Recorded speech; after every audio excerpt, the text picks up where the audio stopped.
Studios.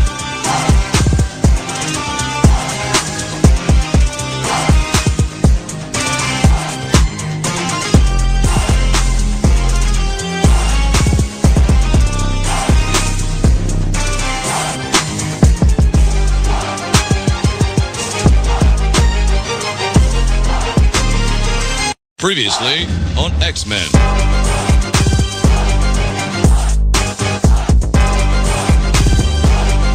Here's Johnny.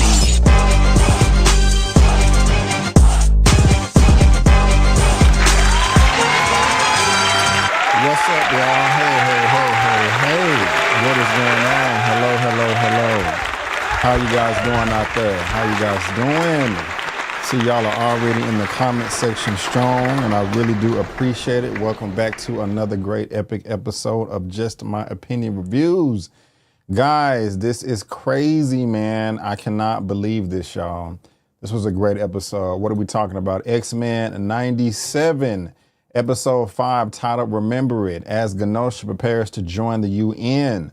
Select members of the team head to the island nation to be honorees. Back at the mansion, a behind-the-scenes press event risks airing the X-Men's dirty laundry.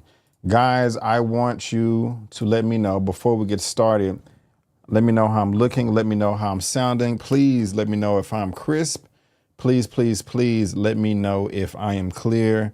Somebody hit the 1 in the chat to let me know if I am coming through with all of that clarity. Your boy will really appreciate it. Y'all, this is one of the most entertaining pieces of Marvel that I have seen in quite some time. My goodness gracious. And what I'm thinking about this is this show is so damn good. And they fired our boy, Bo DeMaio. And I'm just like, why would you do that? He is dropping fire, man. I mean, it's insane. I see that we got 28 people watching right now. Hopefully we got 28 thumbs up.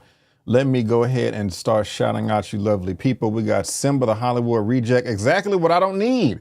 Another depressingly cynical superhero show. Does everything have to be so glum and dark these days? Hey, man, I mean, it is glum, it is dark, but I'm here for it. You know, I'm not complaining over here. I personally don't want everything to be sunshine and rainbows. I want there to be some type of stakes. I want there to be, you know, just some type of consequences and a good villain. And it looks like these humans with this Godzilla type Sentinel is coming through with the heat. So, you feel how you feel, but I'm here for it. You know what I'm saying? But thank you for your comment. Thank you for being here, Simba. We also got Naries21 in the building. Oh, Sugar, I'm ready for this. I am too. Thank you for being here. Yes, we got Heat B. Let's go. What's going on? Thank you for being here. Yo, Nomadic, so sad. I know, right? I know. What's up, Sean, Ali? Yeah, what's up, peeps? How you doing? Yeah, this is, I'm not gonna lie, it is somewhat depressing. Eugene said, well, X-Men 97 creator Bo DeMaio stated episode 5 was just our warm-up. Episode 8 through 10 is my big ones. Man, is that what he said? I can't wait. That's what's up right there. So thank you for the information. I do appreciate it. We got Alicia McCoy in the building. Is this a new X-Men series or rerun? This is a new series, ma'am. This is the follow-up to the X-Men animated series from the 90s, 92. And so this is picking up right where season 5 took off. And so new season, new episodes. Nobody has ever seen them before. Yep, Jay Geeter got you. It is a continuation of the 90s show, Von Joyer. Wow, amazing. Yes, it was amazing. Yes, it was fantastic. Where does he get these mixes from? Are you speaking of myself? The internet? No. If you're speaking about me, there is it's in the description box of this video, I think, but there is a Instagram creator by the name of iCanvas or iHeartCanvas. He makes the mixes, and I just download them. I even emailed him like, hey man, can I use your stuff in my videos? But he's so busy. He got like 1 million subs now. But some of his stuff, he actually makes a playlist on one of his websites that you can download it and use it and stuff like that. And you can pay for it at any price, whether it's $100 or $1. If you're talking about the mixes that I used in the beginning, but yeah, there you go. But his link should be in the description. Anybody else's? I swear, yes. This is true. This is true. What's up, baby Tashiro? What's going on? What's going on? How you doing? How you doing? Appreciate you being here. Okay, y'all telling me I'm clear and all that stuff. What's up, Real David? How you doing? Tyra K. What's up? What's up? Jager U. Hey. What's going on? And I think I got everybody, man. So that is what's up right there. Usually I try to get screen grabs, but I'm not able to do that because, long story, y'all don't really care. Hey, okay, so why is your super chat not showing up? Wait a minute, oh, there it is. Okay. Baby Tashiro, thank you so much for the super chat. I do appreciate it. $2 super chat. Hey, what's up, everyone? I gotta figure out how to make it colorized like StreamYard had it, but we're gonna figure it out. We're gonna figure it out. But thank you, Baby Tashiro, for the super chat. That really does help a lot. Thumbs up, comments help, but the money helps too. You know what I'm saying? I'm not gonna lie. But y'all, this right here was crazy, man. This episode 5, best pieces of entertainment I've seen in quite some time. I don't even want to know where to start because there's just so much that went down in this episode, not even having to deal with all of the death and destruction towards the end. We have so much to talk about as far as Genosha, as far as Jean Grey and Wolverine, Jean Grey and Cyclops, Cyclops and Madeline Pryor. Also, Gambit and Rogue, Magneto and Rogue. It's like, wow. And Magneto, another thing about this show is the dialogue in this from Magneto is just top tier. I love it. As he's at the end, I'm just jumping around. You know what I'm saying? I don't care. I'm just passionate. I'm just off the dome. The way that he was floating in the air at the end, using the master of magnetism, using his powers. Yes, I will draw away the enemy's attention while you lead everyone to the gardens, and then we go after the Morlocks or whatever they're called. We will not be living our days wondering if anybody else could have survived. I'm just like, oh my God, it is just so poetic and epic. You know what I'm saying? The perfect voice casting. I mean, man, even though some people consider him a terrorist, this brother is meant to lead, man. I mean, like, I'm serious. Magneto show up in my door. I'm like, hey, man. What's going on? I'm following you, sir. Yes, sir. Where we going? We're going to this point A, point B, point C, then F. All right, let's go. No questions asked. I'd much rather follow Magneto than Charles Xavier. You know what I'm saying? And it's crazy. What I like the symbolism in this episode too, with the statues and the monuments in Genosha. On one end, they got Professor Xavier. On the other end, they have Magneto.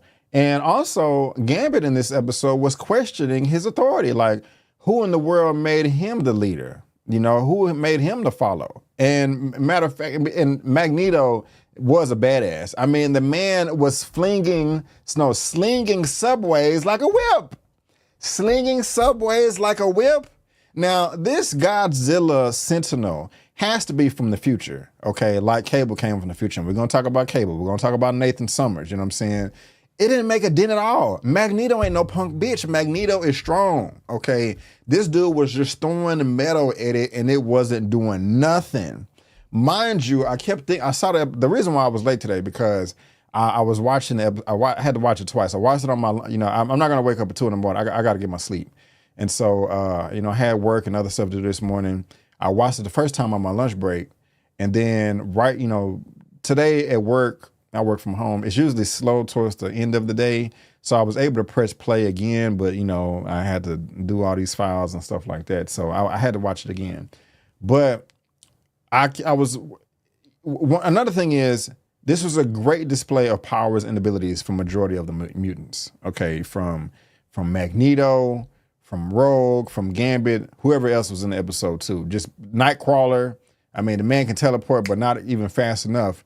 But great display of powers and abilities. I love that. Can y'all imagine seeing this ish in live action? Please give it to us right after Civil War. Hire Bo DeMayo back. But I was saying to myself, man, this episode was so damn raw. Imagine at the end of the season where we see all of the X-Men full charge on Front Street, everybody full power, just like basically like episode 1 was times 10. You know what I'm saying? Imagine what would Storm be able to do in this episode if she had her powers? You know what I'm saying? Cyclops coming through talking about, yes, give him the forecast. You would have, no!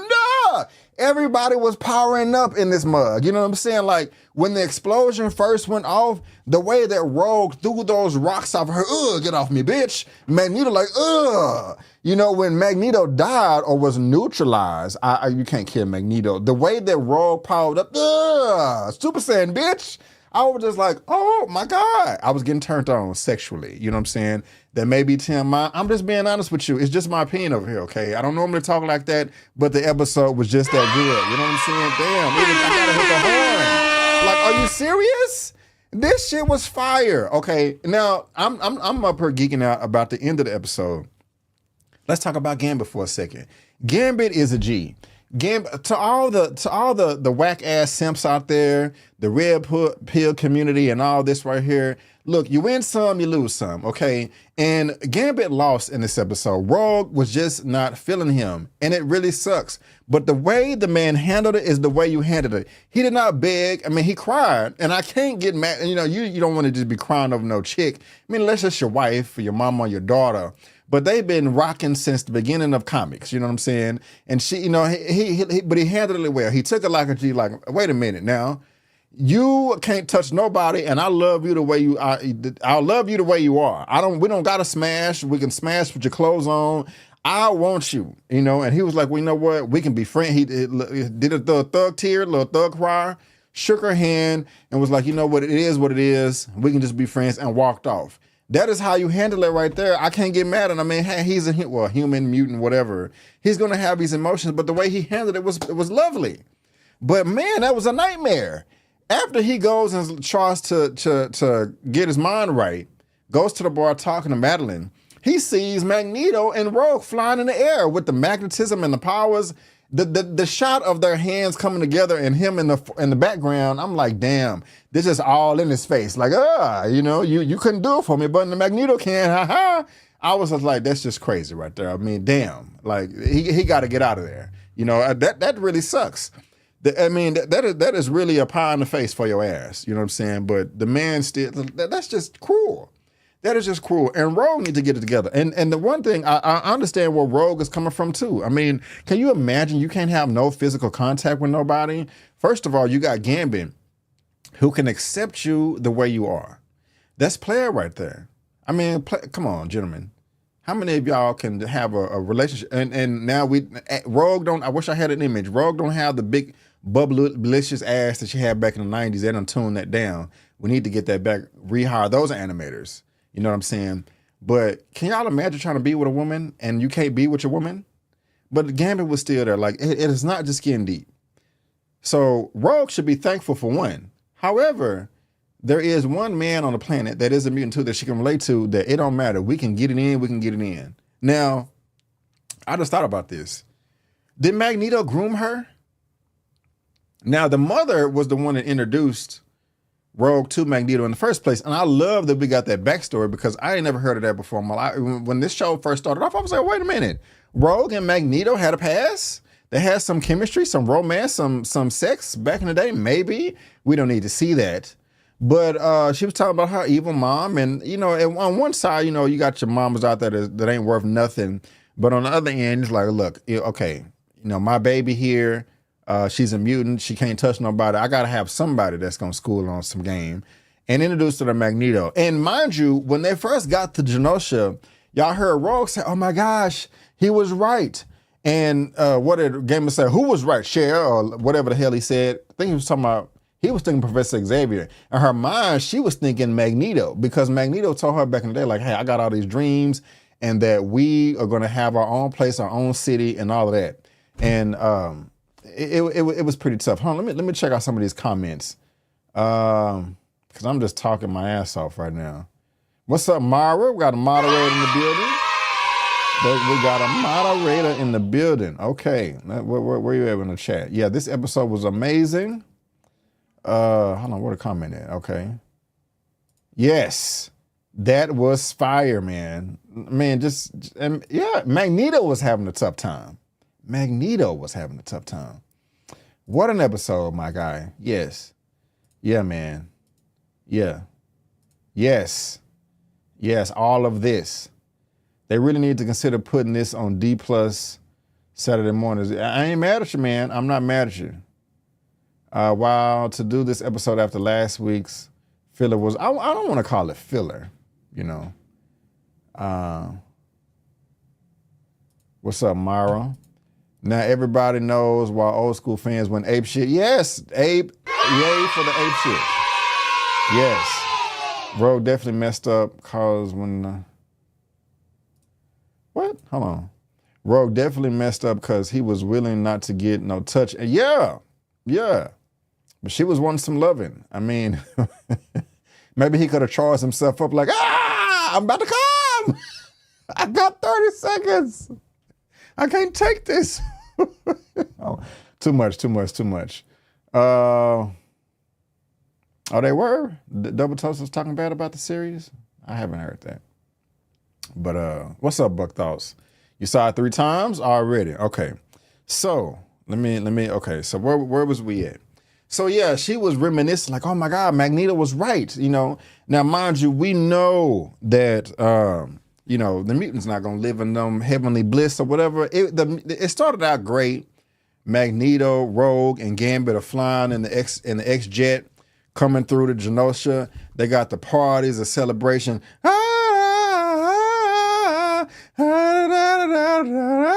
Everybody celebrating. It's confetti, it's fireworks. We done saw all the mutants in the land. We got the Hellfire Club, Emma Frost, Sebastian Shaw, who was played by Kevin Bacon in the X-Men First Class movie. We got Multiple Men. We got Azazel in this. We got I'm finna say Stardust. That ain't no mutant that I know of. Dazzler was in this. I said Azazel. There's even some talk that people saw the Watcher up in the sky. We got a whole bunch of mutants in here, and it was dope. And I loved all of that. Also, Peep Game Gambit was like, hey man, what's up with the economics in here? Why are these fruits and stuff so high? Are we gonna circle back to that? You know, because he was really skeptical, you know. I also like the fact that Dr. Cooper was there as well, trying to be some type of liaison and make sure everything flows smoothly and everything copacetic and all that stuff, you know, so that was fire. But man, let's talk about Charles. Let's talk about Cyclops before that, let's talk about Logan, Wolverine, and Jean Grey. What the hell is Jean Grey tripping on? Okay, we know what she can read minds, but she since before she called him out, Cyclops out, I'm sorry, something just hit my window and it scared me. Was it off screen where she was like, I think that Scott is cheating on me. I'm gonna kiss Wolverine. That was out of nowhere. I mean, was she feeling lonely or something? I mean, Cyclops was in the house doing the interview. You know, Wolverine acting like he didn't know what's gonna happen. All of the X-Men animated series from the 90s, he tripping balls like, Jean, she finally want to tongue kiss you and you don't know what's going on, player. You're supposed to be ready. Sometime the chick will give you that window of opportunity, and if you don't capitalize, you know, the window is gonna close and you drop the ball, sir. You should have tapped that ass. You really shouldn't have, because that's your boy in there, wife. But at the same time, she threw it at you and you fumbled. But maybe that's honorable of you. Be like, no, you tripping right now, Gene. You're emotional. You're all over the place. We can't do this. Even though I want you, I can't have you. Okay. Now, what kind of interview was that Scott had? He really just shot up the club. You know, F everybody in the club and then ran out. That interview was trash. You're supposed to be the main leader guy, telling everybody in the world that mutants are good to go, and you're like, you're only alive because of me. Like, bro, come on, man. Go take a nap, drink a Red Bull or something like that, because that was awful. That was the worst interview imaginable, okay? Yeah, so he messed up right there, but he all over the place. He thinking about his baby Nathan, not Cyclops, but Cable. But man, I don't blame Scott for trying to communicate with Madeline through the telepathy. Now, I don't know how you can just voice that to Jean. It's not his fault. He didn't know that Sinister switched, that took some DNA from Jean Grey and made a clone. I mean, Madeline is the mother of his child. He's going to have some type of relationship with her, mental, physical, whatever, for the rest of his days. And he can't, it's nobody's fault. It sucks. I understand why Jean is mad. I understand why she's jealous. I would be, it sucks. It's just a effed up situation. It's nobody's fault. Nobody asked for this. Nobody cheated. Nobody was being, committing adultery. It just sucks. Sinister is sinister. He is, he is killing people's lives, destroying their worlds, and it's really, it's really affecting everybody, unfortunately. But he checking it. He been smashing the clone. He been smashing Madeline. Mind you, she is on the other side of the world, but he flipped the script on her. Like, hey, wait a minute, you don't even remember what thoughts of yours. Do you love me, or am I just some loving memory? Okay. It ain't my fault. Dun, dun, dun. It ain't my fault. Okay, I kind of got the cadence wrong, but trying to take it back to No Limit. But anyway, let's move on from that. But it's still a messed up situation, you know what I'm saying? And I'm just like, damn, this is some really dramatic-ish right here from X-Men 97. Who would have thought? It's not just mutants and powers and stuff like that and Jim flipping off buildings. This is some really emotional stuff right here, you know what I'm saying? Like, how is this going to end? And then the visuals from the astral projection as well was fire. Just fire. Like, I mean, I loved it. I loved it. Like, oh, you're cheating on me in the mind? Oh, God. Gene, I was confused. I'm sorry. Okay. I don't know what was going on. I'm broken. I'm hurt. All of that. Now, do y'all think, we talked about the Hellfire Club as well. I like to see Sebastian Shaw in there with his crew. I like to see, I forgot, what is the name? Is it the Murlocs? The sewer mutants. What is their names again? What is their name? The mutants in the sewer. I forgot. How much of a delay is it today? 15 seconds, 20? I don't know. But okay, y'all saw the Watcher as well. Yeah, $10 for an apple is ridiculous. That's craziness. So now, mind you, E-Man is going live. Morlocks, thank you, Jay Geeter and Baby Tashiro. E-Man is going live as well in a few minutes, and I was late, so I don't want to cramp on his style. So the rest of the show, while I'm here, I'm gonna just react to y'all's comments because I'm pretty sure I left some stuff out because they showed up in Genosha, politics, news coverage, talked about Wolverine. Oh, and mind you, man, like tripping, Cable. I don't think all of these characters are going to be dead, okay? At some point in the season or season 2, Cable going to have to keep coming back. He going to get his time device fixed, and he's going to come back in time, in time, to save the day. It was also nice that Madden was like, oh, you survived, baby. You're alive. I see you. And he's like, I'm sorry, Mom. He was like, kill the music. Kill the music for what? Was it putting everybody in a trance, slowing them down or something like that? So this event right here really must have effed up the game as far as the mutants is concerned. Everybody's dead down there. We got the rest of the X-Men at the mansion looking at this on the news. This sucks. They're on the other side of the world. So they're going to come back. They're going to have to use some type of time travel, in some way, shape, or form. This is on episode 5. Season 1, and we know we're going to get at least 2 seasons, if not 3. But Gambit, man, Gambit charged up the entire... First of all, let me go back. Magneto was a G. The way that he fought, the way that all of them fought.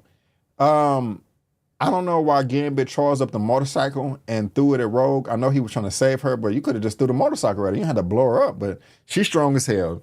She was like, you're not finna kill my wannabe baby daddy. No, the thing that I got on the thumbnail right here, man, of her face crying like this when Magneto was taken out or neutralized. Woo, whoo, I was like, what the hell is she finna do? I'm happy that Gambit saved her, but I'm also mad. Because I'm like, man, she was finna just fuck up the whole, excuse my French, F up the whole Godzilla mech monster. You know what I'm saying? She was tough. The way that Gambit was the switching, pop locking on that motorcycle, he had the bow stab, he had the cards, he had everything. Man, Nightcrawler got shot up. He lived though because they saw him shot, and Gambit was like, he's still alive. But then there was another shot showing him alive. But Magneto again was slanging that subway like a whip. Rogue was doing her thing. And Gambit was like, nah, player, the cards in my hand, okay, roulette, all that. He was running up on that thing, and on that Godzilla mech monster, and it was really resourceful. Had the giant Godzilla mech monster, I forgot exactly what it's called, had guns. Other smaller Sentinels, little barbed wire stabbed him. He charged up the whole thing, blew it up. Oh my gosh, just freaking amazing. Freaking amazing. Freaking loved it. Oh man, yeah, that thumbnail is serious. Thank you.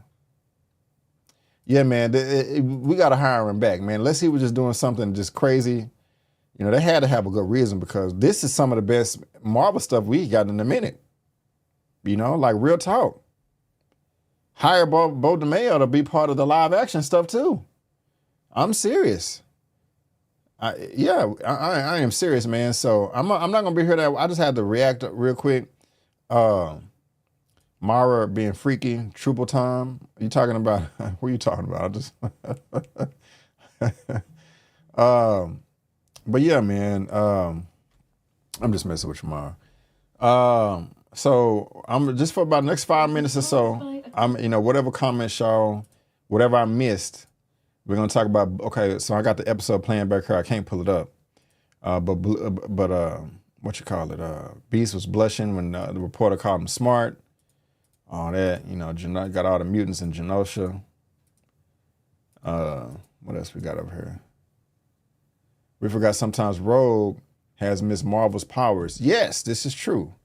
This is true. Mr. Boone Jr., that one line from Magneto about dictators was great. Honestly, the writing in the show, it is amazing. It is amazing. And it was nice to see Nightcrawler in this thing too, man. It was really nice. I want to watch this episode again, man. Inebriated or something. Pull up. Because this is just fun, man. It's a fun time to be alive. It's a fun time to be an X-Men fan, a Marvel fan, a comic fan, all that hot jazz, all of that hot jazz. What else y'all got? Maybe Bo was fired but will rehire for a new position. Hopefully. You think Scott could turn villain? I don't know about that. I mean, it's possible, but it's possible. Do y'all trust the Hellfire Club, though? Do y'all trust the Hellfire Club? They wanted to give all the power and authority to Magneto and Rogue. But they did give them props like, hey, man, we got our own island because of you, because that publicity stunt that you pull. You know what I'm saying? Man, this was a good-ass episode, man. Man. And it's in the cliffhanger. Next week is going to be the continuation of Forge and Storm. Let's see here. Got the recap of Rogue. Rogue needs to figure out who she want to be with. But, no pressure at the same time. Yeah, man, so I think I covered everything.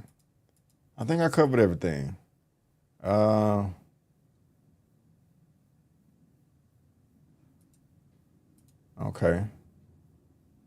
Yep. Gambit was an MVP.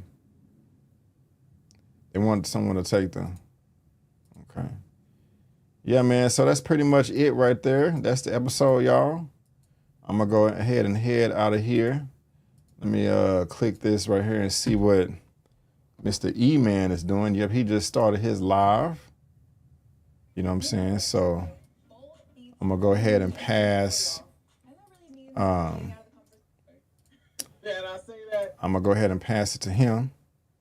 So y'all check out Mr. E-Man. I'm finna get on my walking pad and watch his live too. You know what I'm saying? So E-Man's movie reviews and all that stuff. Yeah. Hold on, let me put a comment. Fire as episode. All right. All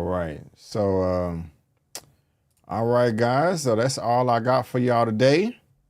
Make sure there are no more important comments I want to bring up real quick. You're very welcome. I give this episode a 10. Yeah, I give this episode a 10. And so I got a lot of stuff in the pipeline, guys. I can't wait to talk about it. Y'all go check out Elliot, too. He put up a reaction. I'm going to check his stuff out as well, too. But, yeah, that's all I got, guys. So, ladies and gentlemen, boys and girls, I want to thank y'all so much for tuning in. And before you go, don't forget that I'm B. Avery. That's just my opinion. Peace out. And I'll see you next time.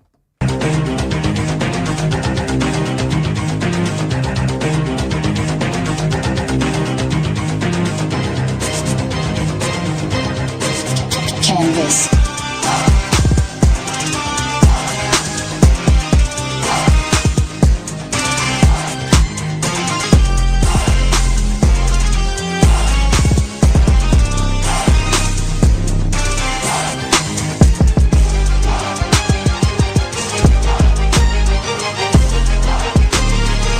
Previously on X-Men.